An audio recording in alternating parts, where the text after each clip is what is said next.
सीतापुर की मिश्रिख विधानसभा सीट पर 2022 का चुनाव कई मायनों में खास है। यह सीट अब की सियासी दुनिया के तमाम बड़े चेहरों और दिग्गजों के राजनीतिक ताकत का फैसला भी करेगा।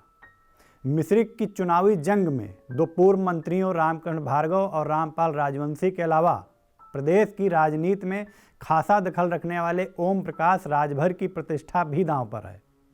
मुकाबला कड़ा है और मतदान के रुझान बता रहे हैं कि बेहद करीबी भी है। यहां इस मर्तबा भाजपा रिपीट होगी या फिर सपा सुभाषपा गठबंधन कुर्सी पर कब्जा जमाएगा, यह जानने को हर कोई बेहद उत्सुक है और बेसब्री से 10 मार्च का इंतजार कर रहा है। नमस्कार, मैं उदय चौहान और आप देख रहे हैं आई इंडिया। दलित बाहुल्य सीट मिश्रिख पर 2017 में पहली बार कमर खिला और मोदी लहर पर सवार होकर रामकृष्ण भार्गव विधानसभा पहुंच गए।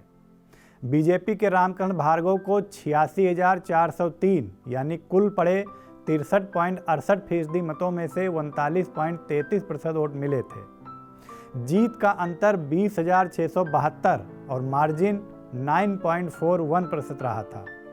पिछले चुनाव में इस सीट पर बसपा के मनीष कुमार रनर रहे थे। इन्हें 65,731 जबकि तीसरे नंबर पर पहुंच गए सपा के रामपाल राजवंशी को 61,231 मत मिले थे। सपा प्रत्याशी तब तीसरे नंबर पर जा पहुंचे थे जब वे न सिर्फ सिटिंग विधायक बल्कि मंत्री भी थे और यूपी में समाजवादी पार्टी की सरकार थी। इस बार मिश्रिख से भाजपा ने फिर से विधायक रामकृष्ण भार्गव पर भरोसा जताया है। ये सीट अब की सपा सुभाषपा गठबंधन के खाते में जाने से यहाँ पूर्व मंत्री रामपाल राजवंशी के बेटे मनोज राजवंशी गठबंधन के प्रत्याशी बनाए गए हैं। बसपा ने इंजीनियर श्याम किशोर तो कांग्रेस ने सुभाष राजवंशी को मैदान में उतारा है। मतदान के रुझान की बात करें तो अब की मिश्रिख में 3,59,346 मतदाताओं में से 2,20,710 यानी 61.42% वोटरों ने लोकतंत्र के महापर्व में हिस्सा लिया। इन आंकड़ों में 2017 में पड़े 63.61 के मुकाबले तकरीबन 2% की कमी आई।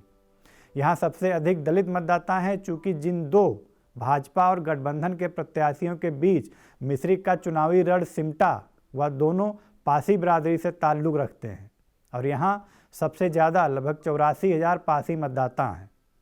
लिहाजा हर किसी की निगाह लगी थी कि पासी मतदाताओं का आपकी रुख क्या होगा।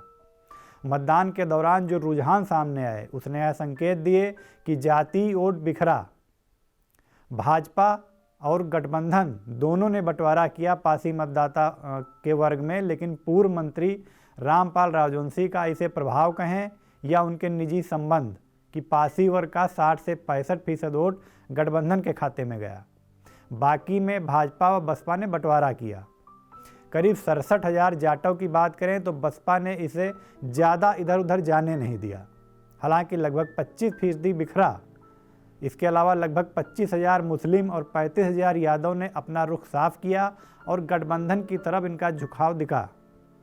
भाजपा लगभग 40,000 ब्राह्मण, 20,000 छत्री व 40,000 कुर्मी मतदाताओं को काफ़ी हद तक साधे रखने में सफल रही। लगभग 15,000 वैश्य और अन्य जातियों के 20,000 मतदाताओं में भी बीजेपी ने खूब सेंध लगाई। भाजपा को राशन, शौचालय, बिजली, आवास, किसान निधि आदि योजनाएं मजबूती देती नजर आईं। बसपा भी मिश्रिख की लड़ाई में अपनी मौजूदगी दर्ज कराने में लगभग कामयाब रहेगी। हालांकि कांग्रेस कुछ खास करती नजर नहीं आई। खास बात यह रही कि असेंबली चुनाव के इतिहास में पहली बार मिश्रिख सीट पर साकिल निसाल गायब रहा। अब की लड़ाई कमल और छड़ी के बीच है। हालांकि मुकाबले में चिरपरिचित सियासी प्रतिद्वंदी ही हैं। अंतर बस इतना है कि रामकृष्ण भार्गव के सामने पूर्व मंत्री रामपाल राजवंशी के बजाय इस मर्तबा उनके बेटे मनोज राजवंशी मैदान में हैं। सुभाषपा के मुखिया ओम प्रकाश राजभर की प्रतिष्ठा यहाँ इसलिए जोड़ी कि वह कई बार इस इलाके में चुनाव से पहले भी आते रहे और चुनाव के दौरान भी आए। मिश्रिख सीट पिछले कई दशकों से सपा का मजबूत गढ़ रही है। इसके बाद भी यह सीट सपा सुभाषपा के गठबंधन में गई। लिहाजा यह चुनाव दो पूर्व मंत्रियों रामकृष्ण भार्गव तथा रामपाल राजवंशी के साथ ही प्रदेश स्त्री राजनीति के धुरंधर ओपी राजभर की सियासी जमीन का निर्णय भी करेगा। 10 मार्च को जनादेश आने पर पता चलेगा कि कौन कितने पानी में है।